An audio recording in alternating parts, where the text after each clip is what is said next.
should be joined by Rody in just a bit. And we're going to do a quick one. We're going to be out of here by 6:30 Eastern time. Thanks so much for tuning in, guys. Reminder, sign up now. You get a month free and then $35 a month after that for TrueDFS. Access to sheets of sheets, all my plays, my ownerships of each team, player, etc.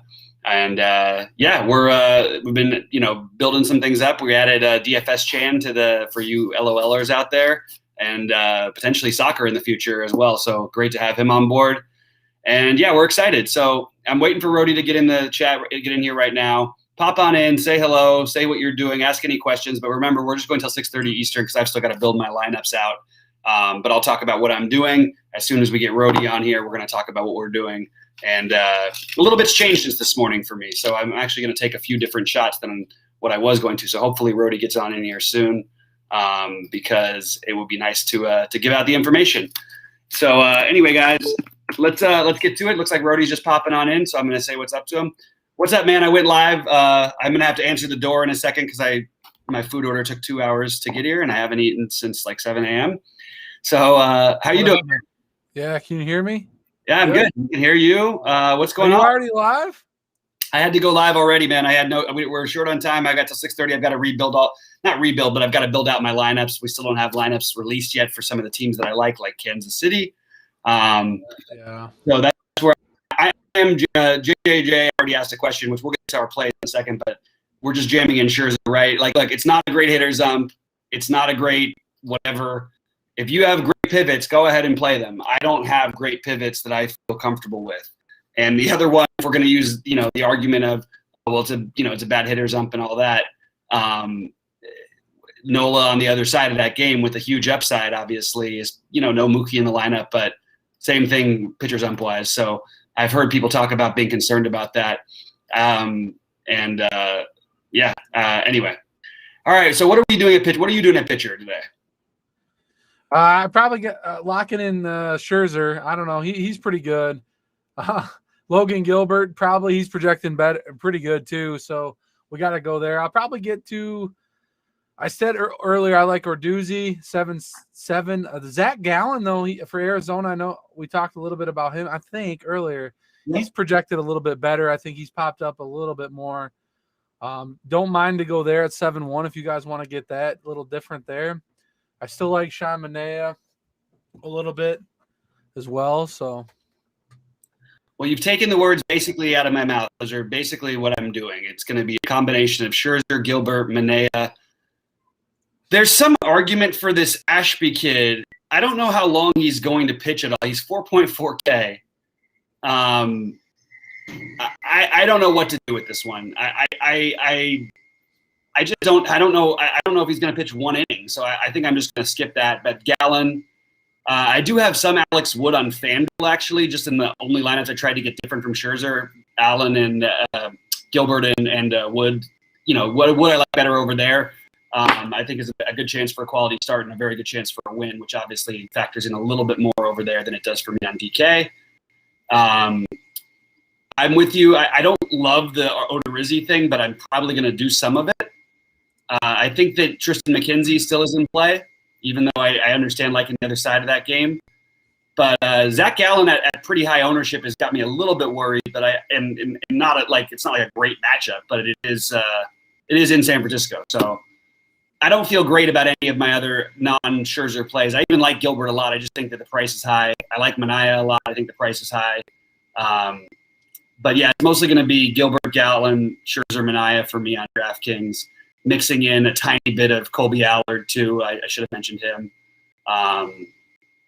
Odorizzi, Erod. But again, it's just like filtering those other guys in with Scherzer mostly for me.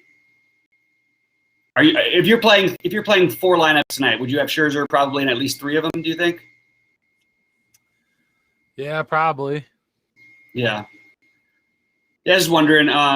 One thing is, if Bill Miller is in fact the umpire, which we have him as, but he was supposed to be the umpire yesterday, maybe they changed it up. They wouldn't have him back to back in KC. That has me a little bit off of. We're getting into stacks now. The Yankees and KC stacks, but I do like pieces from both games, specifically Whit Merrifield, Hunter Dozier on KC, and on the The other side, I Stanton, Judge, Voit. Nothing special for me over there, but I like them as non-stacks more than as a full stack. How about you for stacks? Who are you looking at? Mets for sure. I love the Mets. I'm getting a little concerned about the weather report that just came out in Baltimore, but I like some of the Baltimore guys like Mullins, Urias there. He's coming in a little good play. I'm thinking about getting to an Oakland stack. I might even throw a Dodgers one in. Like I know you're on McKenzie or what game was that? No, that's against Oakland. Nola. I don't have a ton of McKenzie, in all fairness. I just have a little bit of it. Yeah, sorry. I'm at Oakland. I know you like McKenzie, but I think I'm going to make an Oakland stack. I kind of like – I might even get to a Dodgers or Toronto we talked about earlier. Go with those two. So I do like my Cardinals still. They're projecting well. They're just cheap. I think I can get them in cheaply. Yeah. So – the thing is, like there's gonna be people talking about J Happ, and look, he's sure. I personally like the Pirates, but and you've got this Anthony Alford kid who hasn't really had much power in his career, but at AAA this year at 13 home runs in 56 games, only about 100. What was it? 100 and I've got it called up right here because he's minimum cost.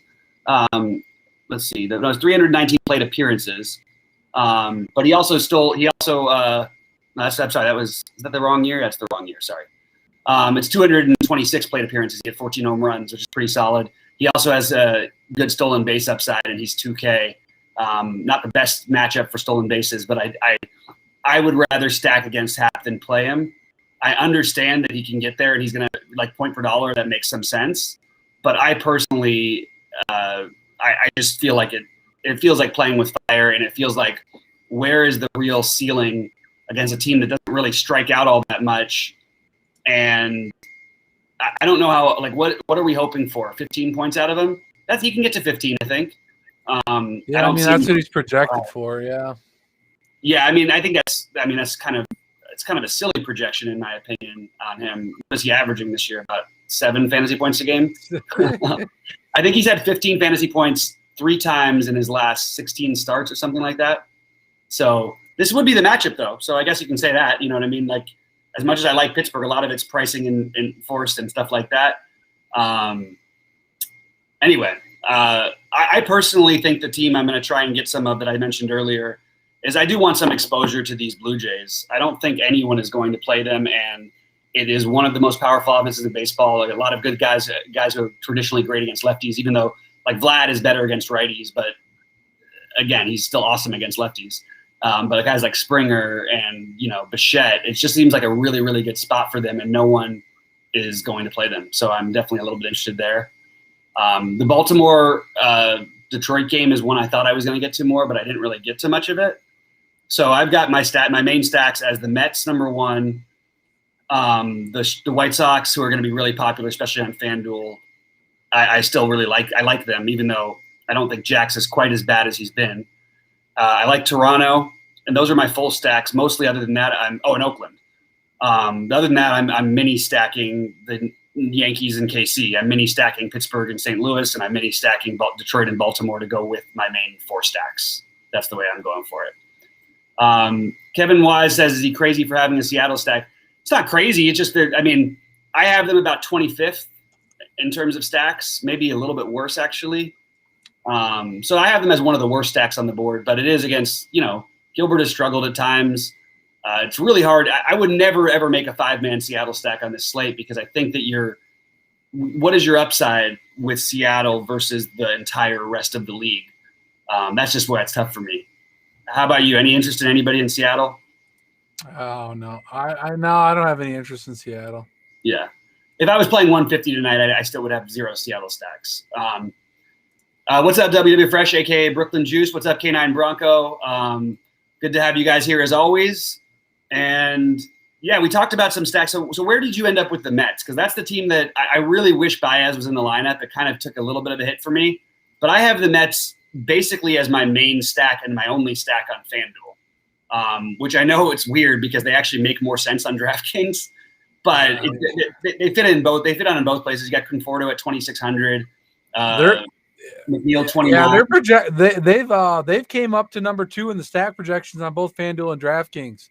Thanks. So they're definitely leading the way. Yeah. So the Mets are a great play. I'm all in on the Mets, and they're looking like they're low ownership too. So I don't. Yeah. Not many people are coming. You gotta grab your food. No, I got it for me. I'm good. I just got distracted by it. I'm starving. I think that's the truth. And now it's terrible. You shouldn't build lineups while you're hungry. No, I'm just kidding. Maybe some truth to it. But anyway, yeah. So I think that, like, also you mentioned the Cardinals, and I like that little like Carlson, O'Neill, Edman price range. It's hard for me to find ways to justify paying up versus the guys I want to pay up for Arenado and Goldschmidt, but those would be the guys I'd want to get in a full stack. That's the only issue I'm running into, because I would be into the Cardinals as well. And you know what? I think it actually does make sense as a 5-man stack if you want to just go all out on it, because we've seen Pittsburgh blow up, and we've seen them both leave pitchers in too long and then bring in a really bad bullpen behind those pitchers. So from every angle, it does make sense, except for it's not a great stadium to hit it, and that's pretty much the only argument against it. I'm definitely on board with some of that. I just don't know if I'm going to be able to get to it with the number of lineups I'm playing. I think it's important not to get too spread out for those of us who multi-enter on these kind of slates, and not stick away from your core. And my core being the Mets, the Yankees one-offs, the White Sox, Oakland, and then Toronto is my weird stack. I haven't looked at the ownership projections on Toronto because I just know they're going to be unowned. But I'm just going to take a quick look because, I mean, Toronto is like never this cheap. And, I mean, between Semien, Springer, Glad, Bichette, Teoscar, Gurriel, we don't even have a lineup yet for them. These guys are not expensive, and there's just an insane amount of power in that offense. So I don't understand their run projected total. I like the over in that game in general, which actually is like the one other guy you could consider for pitching, by the way, would be Stripling. But this Angels lineup is garbage. I mean, I was at the Dodger-Angel game where Price was pitching. I know it's a lefty. But, I mean, I know Ohtani's in there tonight, and he wasn't in there in the National League. But this late Angels lineup is really a joke. I think you only have, like, other than Upton, Fletcher, Ohtani, and Stassi are the only guys who would start for another major league team. Maybe Iglesias would, but that would be for defensive purposes.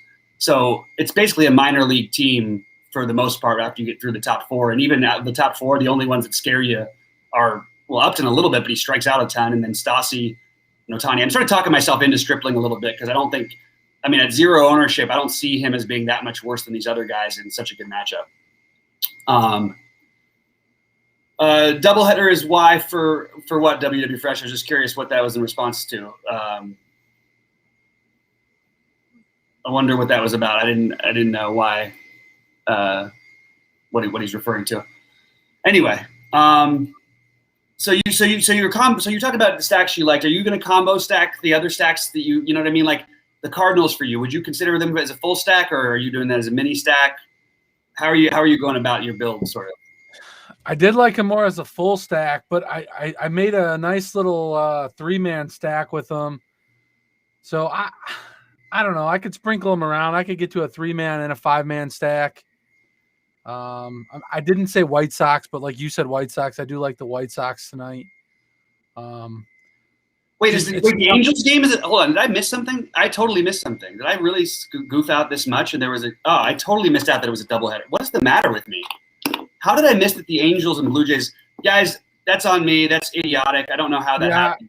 Yeah, I screwed that up too because earlier we were talking about playing that too. And disregard what I said about them. So thank you. I was confused with Brooklyn Juice. Thank you. I don't know what I had in my head. I thought he was talking about the Cubs game. And I was like, yeah, of course the Cubs is a doubleheader. But I don't know why I didn't have that on my sheet. My bad on that one, guys. So ignore what I just said about Toronto.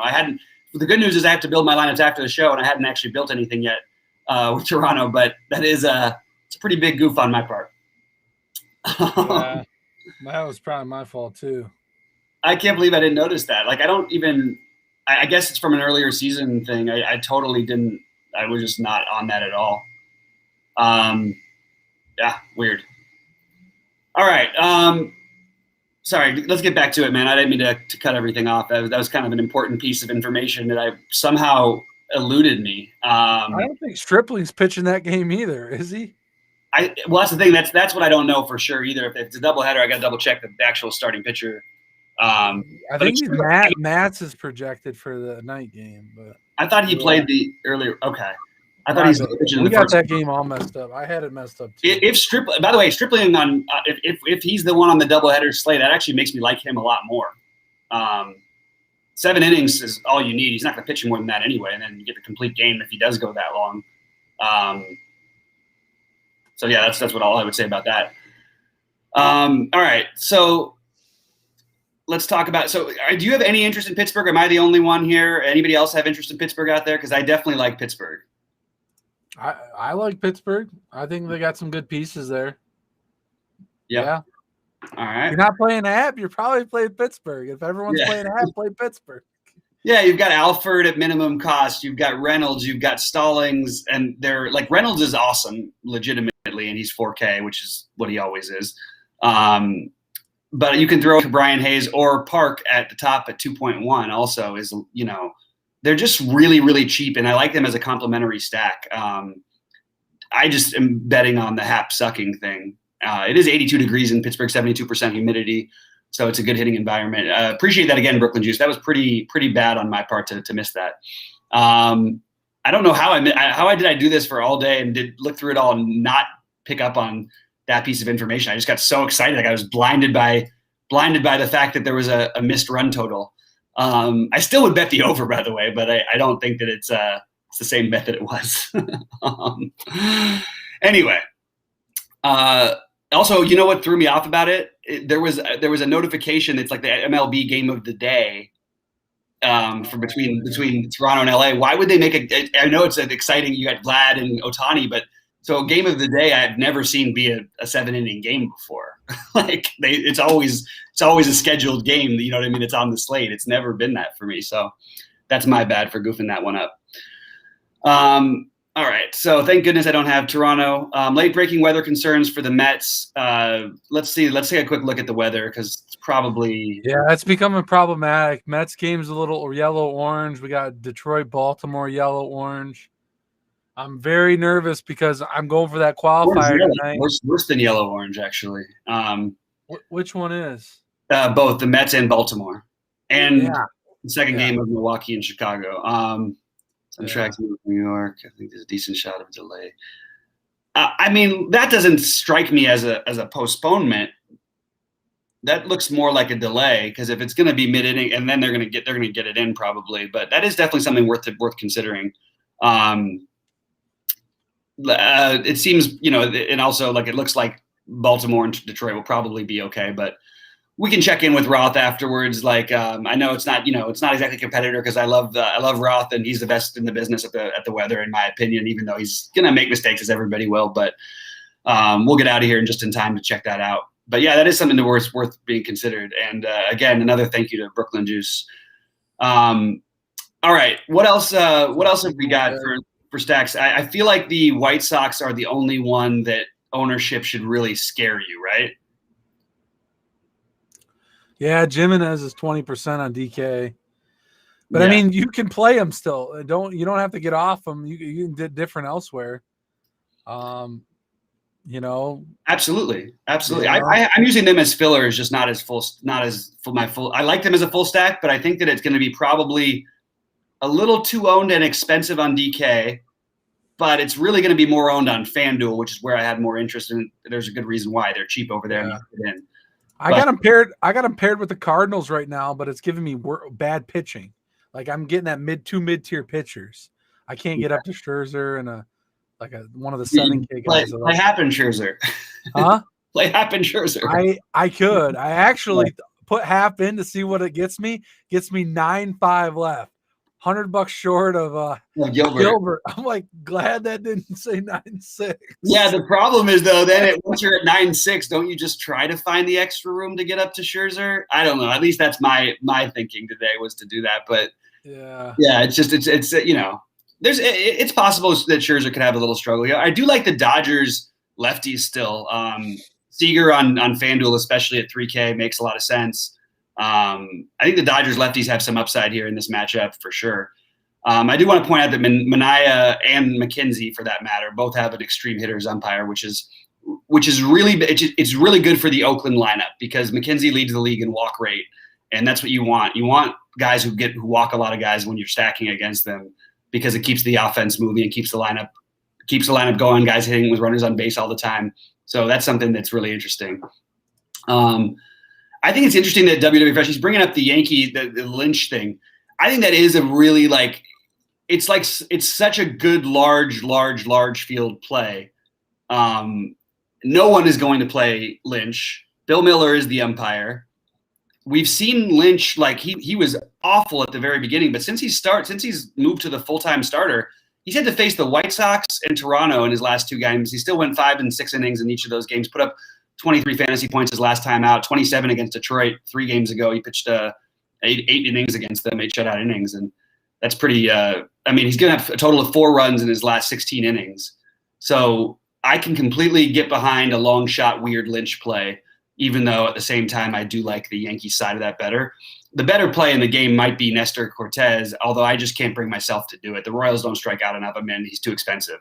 If he was in the half price range, I'd be playing him, but I can't do it at 8,500. And just in terms of mentioning umpires real quick, you have the extreme pitchers umpire in Baltimore, which really we're not playing the pitcher. I think there's an argument for Mize if that game was going to play fully clean, to be honest. And then the extreme pitchers umpire in KC. Otherwise, you have the extreme hitter is in Oakland. I'm sorry, in Cleveland, which is the Cleveland-Oakland game. And then you've got the extreme hitters in the Dodgers and Philly game. So it's a weird spot. Everything is sort of backwards with that stuff. But it is true. The Yankees will chase. There's strikeouts in that lineup. They also have guys who crush left-handed pitching, but it's not really going to be 0.25%. Those numbers are just DraftKings, RotoGrinders' way of trying to make it all even out numbers-wise. And by the way, the ownership projections have been complete trash by most all sites that I've been on lately. I haven't seen anybody close on anything in a while, by the way. You had guys yesterday who, I understand that there was rain worries and everything, but even up to lock, guys who were projected to be 1-2% owned were 25% owned. So it wasn't even it wasn't even a way to get a feel for it. Anyway. All right. So we're going to get out of here in 5 minutes. What is your, do you have any hot takes of the day? Any specific things other than what we've talked about so far? Ooh, hot take of the day. I'm going to have to get on. I don't know. Earlier, that Tampa Bay Boston game. I don't know. There's something it feels fishy on that game. Tampa Bay, Boston. I like the Boston side of that, but we talked about some of the cheap bats on the Rays earlier. Nelson Cruz, a little bit down. A lot of these guys were over 5K. Now they're dropping the 4Ks, so they're coming down a little bit. But I don't know. You can get Cruz as a nice little one-off for a homer there. I don't know. I don't like it. It's just odd. So that might be my hot take. I like that. Cruz, maybe. I don't know. Yeah, I like that actually. Carnes asked me an interesting question: is VR of interest? I think VR is a better play. This is the way I play DFS, and it doesn't always work out. He's not as good as productive a hitter, obviously, as Jeff McNeil. He has a ton more power than Jeff McNeil does. I'm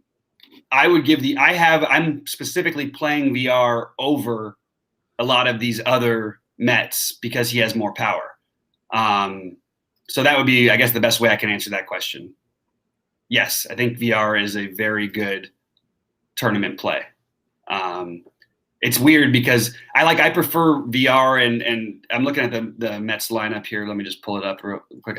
I don't care about a guy hitting 7th if I'm going to be fully stacking the team. You're the same page on that, right? Yeah. Especially if they're cheap, and he's cheap on FanDuel. He's not as cheap on DraftKings, but he's still cheap enough. But if you're fully stacking, playing a 7th hitter is no big deal. That's really the only thing changing between him and these other guys. The truth is his median projection may not be the same. Actually, his median projection is pretty close to those guys anyway. But his overall upside is definitely higher with the stolen base and power combination over a guy like Nimmo, who has absolutely zero power and has hit 2 home runs in 280 at bats, and you've got VR who's hit 12 and 300, so I just would I prefer VR. I'd rather take the home run guy personally. That's just where I'm at there. But I am, go ahead. Detroit, Boston delayed. Oh, Baltimore. Okay. Yeah. Baltimore, Detroit delayed. No, Tigers and Orioles are delayed. Yeah. He put the wrong team. He just put the wrong team. In chat. Yeah, not Boston. And look, I have this Alford kid probably way too much today. I might make a lineup with J.A. Happen, man. Go ahead. No, look, this is the kind of slate, and it's the kind of matchup where you can do it. It's just not what I'm going the other way in that game personally. I like that way too, Yeah. Top Mets on FanDuel for me. Well, top Met is by far on any site is going to be Pete Alonso, followed by Conforto, followed by Dominic Smith. And then you get into the McNeil VR conversation. That's where I'm at. How about if you had to pick any Mets, how would you pick? Would it be basically the same, or would you include JD Davis or something else? I end up getting a build with JD Davis in it. I think just position. But you can move those guys around. I like Conforto probably a lot. Smith, and Alonso. And the last pieces are like Jeff McNeil and JD Davis is my 5-man, I think. You can kind of switch that around. I think he was asking about FanDuel, and I think on FanDuel. FanDuel, 4-man. Yeah. I think on FanDuel. Yeah, okay. FanDuel. FanDuel, I think that JD Davis is not quite as strong. Yeah. I do have JD Davis in some of my FanDuel lineups in complete transparency, but I don't love it as much. Because I think that he's more expensive over. I mean, you can just play Moncada is obviously going to be popular, but at the same price. Cabrian Hayes is right there. JD Davis, another one he's got some power, but not an immense amount of power that you need to try and target in on, in my opinion. Yeah, I like McNeil over there. Yeah, there's a lot of cheap guys over there for those guys. Conforto's 2.6. I like him for sure. Yeah. All right, man. Well, let's go ahead and get on out of here because I would love to hear the weather update, and I'm sure everybody else would as well. Guys, again, really appreciate you guys tuning in. Rody, great job today. People seem to really like the video. Thanks for coming on here live as well. Really appreciate it. These 15-game slates are a little stressful. I'm bouncing all over. This is stressful. All right, let's get it tonight, guys. Let's see some screenshots. We gotta get some screenshots. I want a big one. Go ahead. What were you saying? I said, let's get some screenshots. I want a big one. Yeah, that's right. Let's do it. All right, you win this seat. One of us win the 100K from the 111, then somebody else win the 11, and then we could just have a whole true DFS night. It would be really, really cool. Anyway, guys, appreciate everything. For Rody, for everyone at True DFS, I'm Bobby saying good luck out there, and we will hopefully see you at the top of the leaderboards tonight. Good luck, all. Let's go.